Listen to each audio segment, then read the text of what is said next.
Bonjour tout le monde, vous allez bien, j'espère. Aujourd'hui, on ne parlera pas de cas d'homicide, comme je le disais dans la dernière balado. On vient de couvrir finalement le 17e siècle, donc j'ai pris quelques notes là, pour revenir un peu sur ce qu'on a, sur les homicides qu'on a couverts depuis le début de la colonie, finalement, depuis 1608. Donc il y a eu des homicides commis avec l'arrivée de Champlain, ça on l'a déjà vu. Au total, pour le 17e siècle, le DHQ, donc mon projet de dictionnaire sur les homicides commis au Québec, a répertorié 243 homicides pour cette période-là, donc pour de 1608 jusqu'à 1700. Mais là-dessus, évidemment, on compte les 200 victimes du massacre de la Chine qui est survenu en 1689 et dont on a parlé dernièrement. Donc, c'est ce que je disais déjà dans cette balado-là, c'est que ça vient un peu fausser les données, évidemment, quand on veut dresser un portrait. Donc, sans le massacre de la Chine, on en aurait répertorié 43 homicides seulement. Là-dessus, si on veut parler de la classification, évidemment, il y en a plusieurs qui rentrent sous la catégorie des homicides cautionnés par un groupe. Évidemment, bon, on a vu qu'avec les Iroquois, c'était des groupes là, souvent qui attaquaient. D'ailleurs, le massacre de la Chine en est un parfait exemple. C'est des crimes, en tout cas pour cette époque-là, qui étaient très difficiles à résoudre. Il y avait la présence militaire était peut-être pas convenable. Il n'y avait aucune police, aucune, en tout cas, de force policière comme on les connaît aujourd'hui. Voilà, donc c'était difficile d'identifier les vrais meurtriers et encore plus difficile de les retracer, de les arrêter et ensuite de les faire passer en justice. L'autre chose qu'on remarque aussi pour le 17e siècle, c'est qu'évidemment, bon, la documentation est assez n'est pas la même. C'est plus difficile pour le chercheur comme moi ou comme d'autres de trouver, de répertorier des cas d'homicide et surtout des détaillés. Bon, entre autres, je l'ai déjà dit, parce qu'il n'y avait pas d'enquête de coroner à ce moment-là. Et les enquêtes de coroner, on le sait, c'est fait un peu pour ça, pour comprendre les circonstances d'un crime ou d'une mort suspecte. Fait que dans ce temps-là, ben, par défaut, si on veut, de façon indirecte, le but de l'enquête de coroner, c'est de documenter les détails d'un incident. Donc ça nous manque complètement. Il y a des cas comme je pense à M. Aubuchon, qui serait un des premiers cas non résolus de la colonie. Bon, on sait qu'il a été assassiné, peut-être parce qu'il était un peu aussi assez connu à son époque, donc des cas un petit peu plus célèbres ont survécu à travers le temps, tout ça, mais les autres, il faut vraiment les chercher, soit dans le répertoire du Conseil souverain là, qui faisait office de justice à cette époque-là. C'est comme ça qu'on les retrouve, hein, parce que par les enquêtes de coroner, évidemment, on oublie ça. Et les procès, ben, quand on les trouve, c'est souvent très peu détaillé. On n'a pas le verbatim, les transcriptions sténographiques, donc des témoins et tout ça. Fait qu'on manque beaucoup de détails. La conservation aussi peut avoir un enjeu. Ça, c'est très difficile à évaluer parce qu'on ne sait pas dans quelles conditions ça a été conservé à travers le temps, comment ça nous est parvenu aujourd'hui. Entre telle et telle année, est-ce qu'on les a conservés, comment, bon, tout ça. Est-ce qu'il y a des documents qui ont été perdus, qui ont été détruits dans des incendies? Donc, c'est évident que, bon, sur 243 homicides au 17e siècle, c'est évident, je pense, qu'il nous en manque. Combien? On le sait encore moins, parce qu'il n'existe pas de liste officielle de tous les homicides qui ont été commis de 1608 à 1700. malheureusement. Donc, sur 243, j'en ai peut-être, je sais pas, c'est peut-être 50% de ce que ça représente. 80% ou peut-être même juste 5%. On n'en a aucune idée.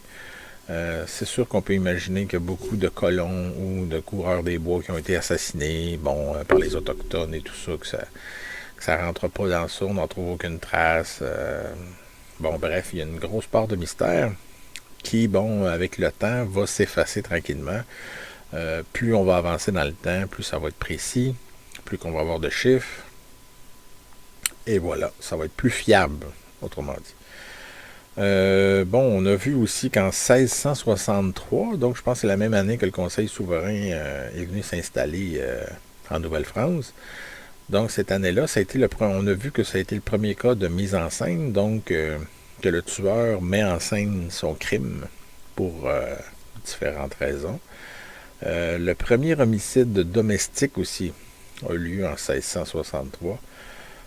Pour revenir aussi bon, sur la documentation, l'échantillonnage est assez insuffisant là, pour... si par exemple on pouvait arriver à être certain qu'on aurait, je sais pas, moi sur les 243, ça représenterait 80% des homicides qui ont été commis au 17e siècle, ben là on pourrait avoir un échantillonnage assez volumineux pour explorer des tendances, mais cet échantillonnage-là, on ne le sait même pas en pourcentage de ce que ça représente. Donc, voilà, on est assez limité dans notre analyse, si on veut. On peut juste faire un survol de ce que j'ai pu répertorier jusqu'à maintenant. Donc, par ailleurs, il y a 6 homicides. On a vu qu'il y avait 6 homicides argumentatifs. C'est bon, l'homicide argumentatif, vous l'aurez deviné, c'est une catégorie qui existe toujours, qui n'a pas évolué tant que ça.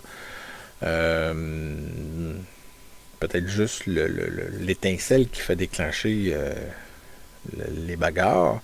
Ça, on peut peut-être changer, dire bon, ben, t'as volé mon marteau en Nouvelle-France, aujourd'hui c'est peut-être le paquet de cigarettes ou le cellulaire, mais l'homicide argumentatif reste quand même assez présent là, à travers les siècles. On va le voir, c'est pas nouveau. Autrement dit, d'aujourd'hui, là, c'est vraiment pas nouveau. On a vu aussi qu'il y avait 3 homicides domestiques. C'est pas beaucoup. Sûrement qu'il y en a eu d'autres et que j'ai pas pu répertorier. Parce qu'aujourd'hui, les homicides domestiques, bon, on va voir à travers le temps qu'il y en a eu, il y en a plus que ça, normalement. Bon, on se le cachera pas, 85% des homicides, la victime connaissait son agresseur, donc c'est un proche. Quand c'est une femme qui est assassinée, par exemple, ben, c'est presque automatique que le mari ou le conjoint est visé, ou soit l'amant. Après ça, si c'est pas le cas, ben, on va voir ailleurs, mais bon, dans 85% des cas, c'est ça. Donc, il y a beaucoup d'homicides domestiques, normalement. Donc là, juste 3 pour un siècle. Mais bon, on fait avec ce qu'on a. Comme on dit, l'échantillonnage n'est pas parfait là, dans ce cas-ci. Si on met de côté, encore une fois, les 200 victimes du massacre de la Chine, donc si on les oublie, parce que, bon, ça aussi, ça n'a jamais été résolu, on a découvert, sur la période qu'on a étudiée jusqu'à maintenant, 9 cas non élucidés. Bon, on a vu qu'il y avait des missionnaires là-dessus au début, dont les meurtres assez macabres, assez horribles, n'ont jamais été résolus. Et on a vu aussi, évidemment, M. Aubuchon.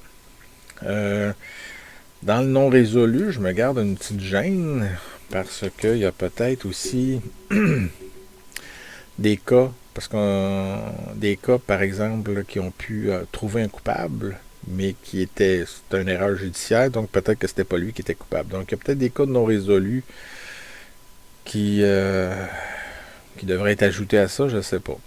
Mais évidemment, il faut être prudent dans nos arguments parce que, étant donné la minceur, si on veut, des dossiers de cette époque-là, c'est difficile d'en juger, de les étudier comme il faut, puis d'avoir une opinion à savoir si c'était une injustice, si la personne a été condamnée à tort ou non.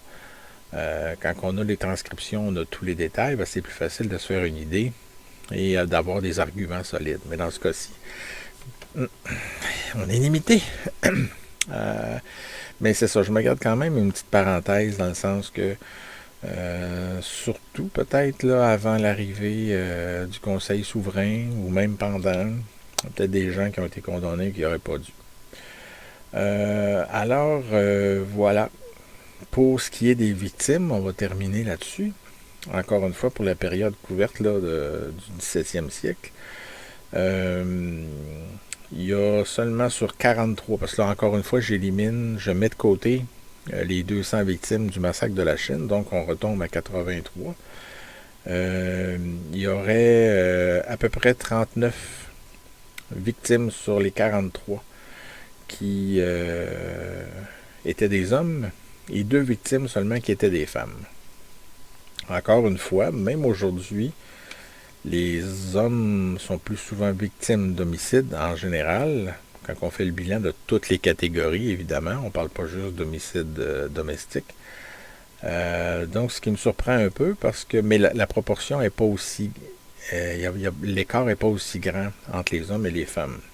Donc, oui, les hommes sont plus souvent victimes durant une année, mais quand même pas avec un écart aussi grand. Donc, ce qui me fait soupçonner qu'il y a beaucoup d'homicides de femmes victimes là, qu'on n'a pas pu répertorier. Parce que seulement 2 sur 43, là, ça... j'ai des doutes, disons. Donc voilà, ça couvre un peu notre première partie du DHQ pour le 17e siècle. Donc, dans les prochaines balados, on va aborder tranquillement des homicides du 18e siècle. Donc, tranquillement, on progresse. On va finir par se sortir aussi de la période de la Nouvelle-France, arriver avec des cas assez célèbres aussi. Je pense à la Corriveau dans les années 1700. Donc, on va voir, puis il y en a d'autres aussi qu'on va découvrir, des cas assez intéressants. Donc, je vous laisse là-dessus. Merci beaucoup et bonne journée.